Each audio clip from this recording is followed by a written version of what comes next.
Selamat pagi para sahabat GKI Kelasi Solo dimanapun para sahabat berada. Kiranya cinta kasih Tuhan senantiasa hadir di dalam kehidupan kita semuanya. Karena pada pagi hari ini kita masih bisa berjumpa, artinya Tuhan masih memberikan kita kesempatan untuk melanjutkan kehidupan ini, kesempatan untuk meneruskan perjuangan menggapai harapan dan juga cita-cita, meneruskan visi misi kehidupan yang masih belum selesai kita kerjakan, belum selesai kita lakukan. Nah, kalau kita bicara soal kehidupan, tentu kita memahami bahwa di dalam hidup itu kita akan berjumpa dengan yang namanya persoalan, yang namanya kesulitan.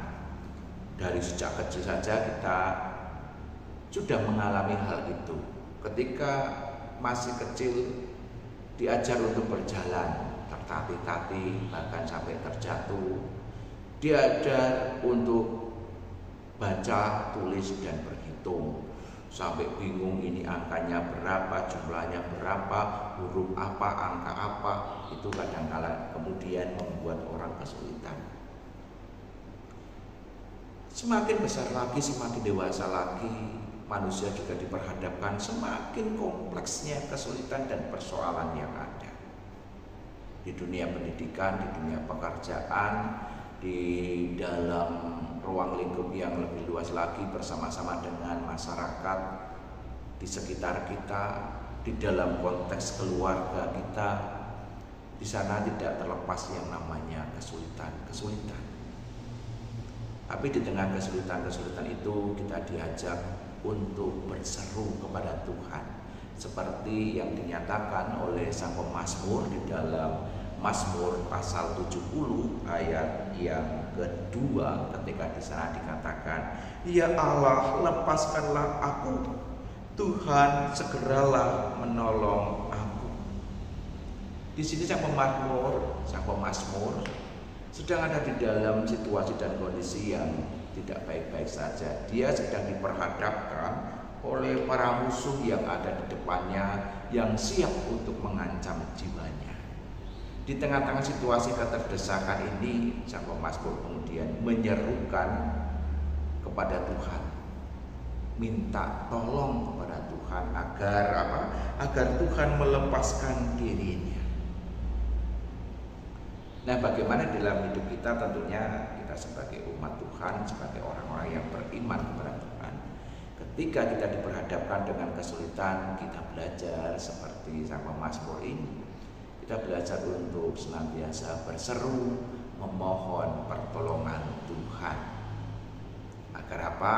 Agar Tuhan boleh menolong kita, agar Tuhan boleh terus memberikan kekuatan di dalam kehidupan kita, sehingga di saat kita menghadapi kesulitan itu kita dimampukan.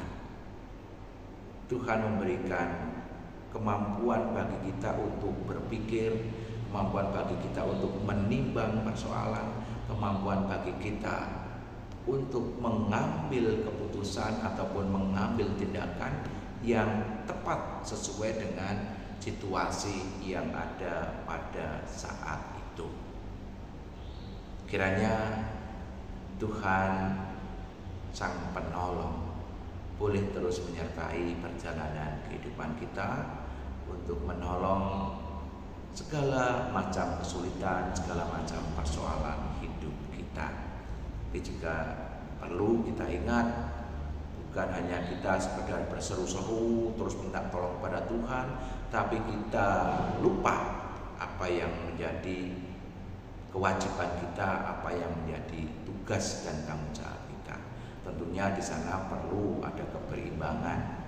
Artinya kita juga selain memiliki hak untuk meminta tolong, mengharap akan kuasa Tuhan hadir dalam hidup kita, kita juga ingat bahwa kita punya kewajiban kepada Tuhan.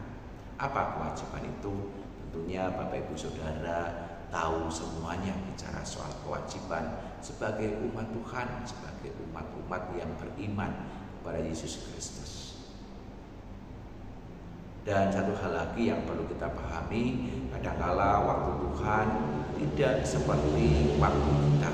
Oleh karena itu kita juga perlu membuka diri terhadap waktu Tuhan itu, karena kita tidak bisa memaksakan pertolongan Tuhan sesuai dengan keinginan kita. Pertolongan Tuhan harus sekarang, Tuhan harus sekarang, Tuhan, itu tidak bisa. Kalau seperti itu berarti kita sudah memerintah Tuhan, seakan-akan Tuhan seperti pembantu kita, asisten rumah tangga kita, ataupun para pekerja kita. Tapi marilah kita juga memberikan waktu bagi Tuhan, kapan Tuhan akan memberikan pertolongannya. Dan kita sebagai umat Tuhan meyakini bahwa pertolongan Tuhan itu tepat sesuai dengan waktu Tuhan. Dan waktu Tuhan adalah sesuatu hal yang indah di dalam kehidupan kita. Meskipun kadang-kala kita harus mengalami sedikit ketidaknyamanan, kita harus mengalami kegelisahan, kita harus mengalami berbagai macam rasa di dalamnya. Tetapi kita perlu yakin bahwa waktu Tuhan menghadirkan pertolongan itu adalah waktu yang paling tepat menurut ukuran Tuhan. Selamat pagi, selamat beraktivitas. Kiranya Tuhan Yesus Kristus Sang Kepala Gereja boleh terus menolong dan menopang kehidupan kita semuanya.